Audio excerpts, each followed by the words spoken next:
आप देख रहे हैं WLBS न्यूज। चैनल को सब्सक्राइब करना और बेल आइकन को प्रेस करना ना भूलें। ब्राह्मण धर्म में प्रत्येक ऐसा ब्राह्मण पुरोहित हो सकता है जो बहिष्कृत नहीं है। सन्यासी वास्तविक पुरोहित होता है और गृहस्थ संभावित पुरोहित होता है। प्रत्येक ब्राह्मण पुरोहित बन सकता है। इसके अलावा कार्य करने के लिए कोई प्रशिक्षण या विशेष दीक्षा आवश्यक नहीं होती। पुरोहित या पुजारी का कार्य करने के लिए उसकी इच्छा ही पर्याप्त होती है। इस प्रकार ब्राह्मण धर्म में पुरोहित या पुरोहिताई का कर्म कभी भी समाप्त नहीं हो सकता। प्रत्येक ब्राह्मण पुरोहित हो सकता है और उसे आवश्यकता पड़ने पर इस कार्य में प्रवृत्त किया जा सकता है। लंपट से लंपट व्यक्ति के जीवन तथा प्रगति को रोकने वाली कोई चीज नहीं है। बुद्ध धर्म में यह संभव नहीं है। पुजारी या पुरोहित, जिसे बुद्धिज्म में भिक्खु कहा जाता है, उसे कार्य करने से पूर्व उसे पहले से प्रवचित भिक्षुओं द्वारा स्थापित संस्कारों के अनुसार प्रवचित किया जाना चाहिए। बौद्ध संस्कारों भिक्षुओं के संहार के बाद यह प्रवचित करना असंभव सा हो गया था। इससे बौद्ध पुरोहित का अस्तित्व लगभग समाप्त सा हो गया। बौद्ध पुरोहितों की कमी पूरा करने के लिए कुछ प्रयास किए गए। सभी उपलब्ध स्रोतों से बौद्ध पुरोहितों का वर्ग तैयार करना पड़ा। स्पष्ट है कि वे सर्वोत्तम नहीं थे। हर प्रसाद शास्त्री का कहना है, भिक्षुओं के ना रहने से बौद्ध पुरोहित में बहुत बड़ा परिवर्तन आया। आर कहे जाने वाले विवाहित व गृहस्थ पुरोहित वर्ग ने मर्यादित भिक्षुओं के स्थान पर जबरदस्ती कब्जा कर लिया और उसे समान रूप से बौद्धों के धार्मिक क्रियाकलापों को संपन्न कराना आरंभ कर दिया।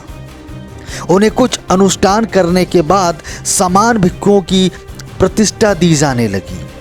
वे धार्मिक अनुष्ठान भी करते और साथ साथ राजगीर, रंगसाज, मूर्तिकार, सुनार तथा बढ़ई जैसे व्यवसाय करके अपना जीविकोपार्जन भी करते थे।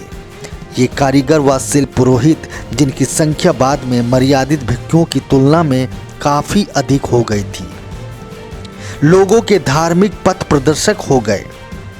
अपने व्यवसाय के कारण उनके पास विद्या व धन प्राप्ति के लिए, गंभीर चिंतन मनन व विचार करने के लिए तथा ध्यान करने एवं आध्यात्मिक कार्यों के लिए बहुत कम समय बचता था और इसमें उनकी रुचि भी नहीं रह गई थी। उनसे यह अपेक्षा भी नहीं की जा सकती थी कि वे तात्कालीन स्थिति में थोड़ा बहुत सुधार कर बुद्ध धर्म को नष्ट होने से बचा लेंगे। यह बात स्पष्ट है कि इन नए बौद्ध पुरोहितों में ना तो कोई गरिमा थी और ना ही वे प्रज्ञावान थे। ब्राह्मण पुरोहितों से उनकी तुलना नहीं की जा सकती थी, जो इनके प्रतिद्वंदी होते थे और जो विद्वान होते थे भी और उतने ही चतुर भी। ब्राह्मण धर्म विनाश के गहरे गर्त गड्ढे में डूबने से क्यों बच गया और बुद्ध धर्म क्यों नहीं बच सका? इसका कारण यह नहीं है कि बुद्ध धर्म की अपेक्षा ब्राह्मण धर्म में कोई अधिक श्रेष्ठता रही। इसका कारण उसके पुरोहितों का विशिष्ट चरित्र रहा। बुद्ध धर्म इसलिए समाप्त हुआ क्योंकि उसके पुरोहित संस्कारकों का वर्ग ही नष्ट हो गया था। उसे फिर से जीवित करके खड़ा करना संभव नहीं था। धर्म का लोप भले ही हो गया था, परंतु वह पूरी तरह नष्ट नहीं हुआ था। प्रत्येक जीवित ब्राह्मण पुरोहित व पुजारी बन गया था और वे मरने वाले प्रत्येक ब्राह्मण पुरोहित का स्थान ग्रहण करते चले गए। निस्संदेह बुद्ध धर्म के पतन का एक कारण बौद्ध धर्मावलंबियों के द्वारा इस्लाम धर्म को स्वीकार कर लेना भी था। प्रोफेसर सुरेंद्र नाथ सेन ने सन 1938 ईसा में इलाहाबाद में हुई भारतीय इतिहास कांग्रेस की प्रारंभिक, मध्यकाल तथा राजपूत वर्ग विषय पर आयोजित गोष्ठी में अपने अध्यक्षीय भाषण में यह बहुत ही सटीक व सही बात कही थी कि भारत के मध्यकालीन इतिहास से संबंधित दो समस्याओं का अभी तक कोई भी संतोषजनक उत्तर नहीं मिल पाया है। उन्होंने जिन दो समस्याओं का उल्लेख किया उनमें पहली राजपूतों की उत्पत्ति से संबंधित है और दूसरी भारत में मुस्लिम जनसंख्या के विस्तार से संबंधित है। दूसरी समस्या के संबंध में उन्होंने बताया, परंतु मुझे एक प्रश्न पर विचार करने की अनुमति दी जाए जो आज पूर्णतः पुरातात्विक रुचि का विषय नहीं है। भारत में मुस्लिम जनसंख्या के विस्तार के संबंध में कुछ स्पष्टीकरण की आवश्यकता पड़ रही है। समानतः यह विश्वास किया जाता है कि इस्लाम धर्म का विस्तार उसकी विजय के साथ साथ हुआ और जिन लोगों को जीतकर अधीनस्थ बनाया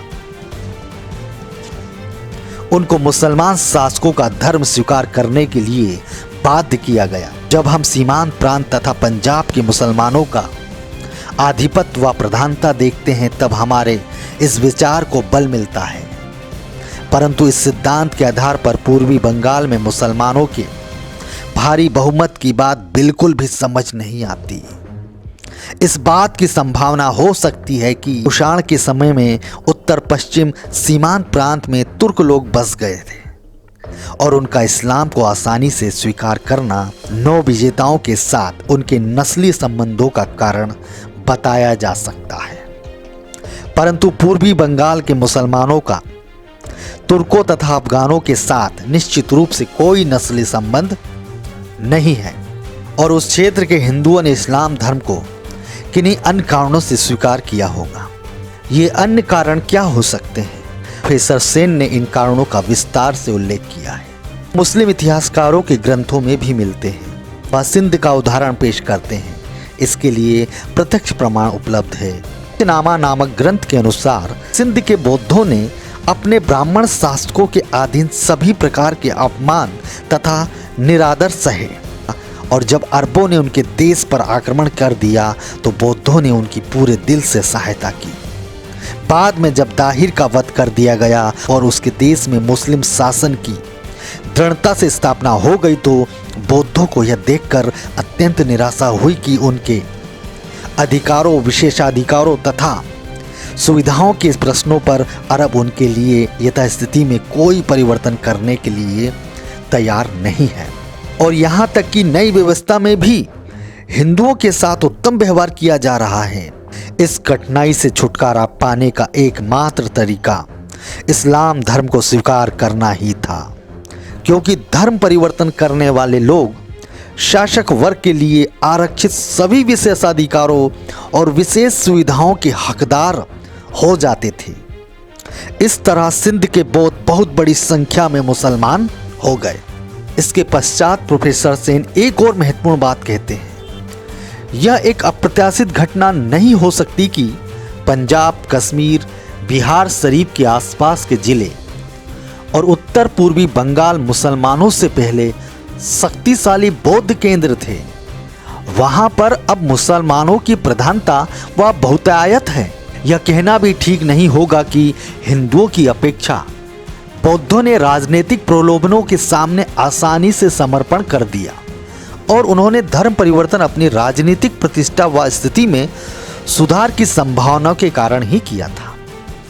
खेद है कि उन कारणों का पता नहीं लगाया गया है जिनके रहते भारत के बौद्धों ने अपना धर्म त्याग कर इस्लाम धर्म को अपनाया।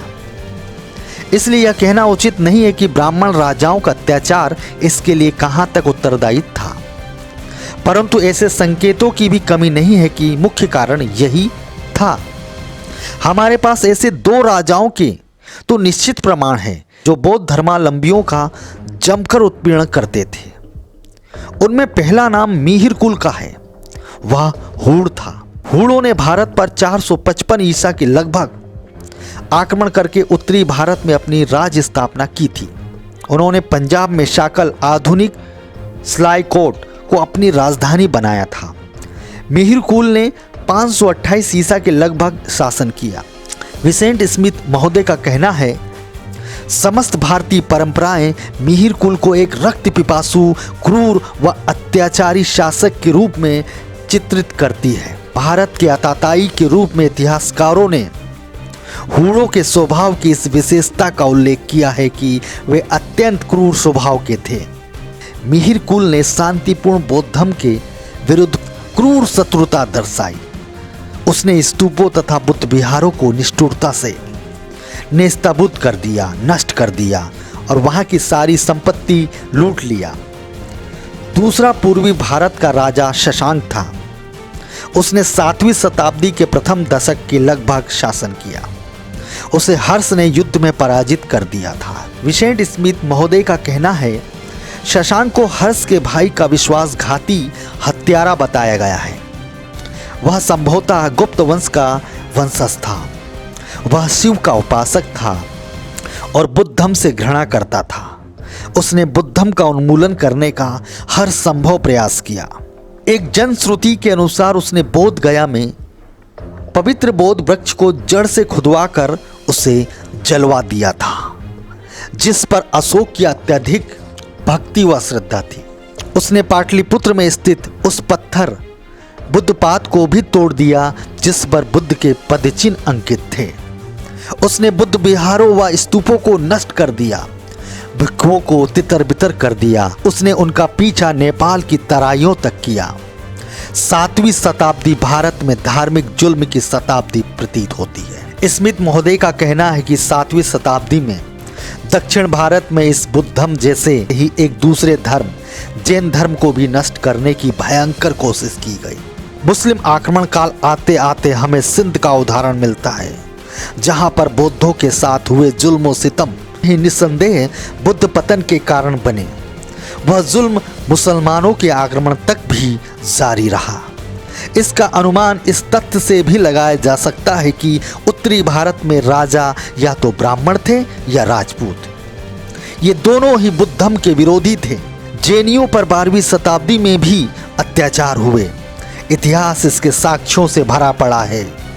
स्मिथ महोदय ने गुजरात के एक शैव राजा अजय देव का उल्लेख किया है, जो सन 1174 से 1176 ईसा में सिंहासन पर बैठा। उसने जैनियों पर निर्दयता पूर्वक अत्याचारों के साथ अपना शासन आरंभ किया था और उनकी अगुवाओं को यातना देकर मरवा दिया था। स्मिथ महोदय आगे लिखते हैं, भीषण जुल्म के अनेक पुष्ट उदाहरणों का उल्लेख किया जा सकता है। इसलिए जब कोई संदेह नहीं रह जाता कि बुद्ध धर्म के पतन का कारण बौद्धों द्वारा इस्लाम धर्म को अंगीकार करना था, यह तरीका उन्होंने ब्राह्मणवाद के अत्याचारों से बचने के लिए अपनाया था। यदि प्रमाण इस निष्कर्ष की पुष्टि नहीं करते तो भी कम से कम इसकी संभावना अवश्य दर्शाते हैं। यदि यह एक आपदा थी तो इसके लिए ब्राह्मणवाद ही उत्तरदायी है। यदि यह एक आपदा थी तो इसके लिए ब्राह्मणवाद ही उत्तरदायी है। दोस्तों, अगले भाग में हम पढ़ेंगे ब्राह्मणवाद की विजय, राजहत्या अथवा प्रतिक्रांति का जन्म।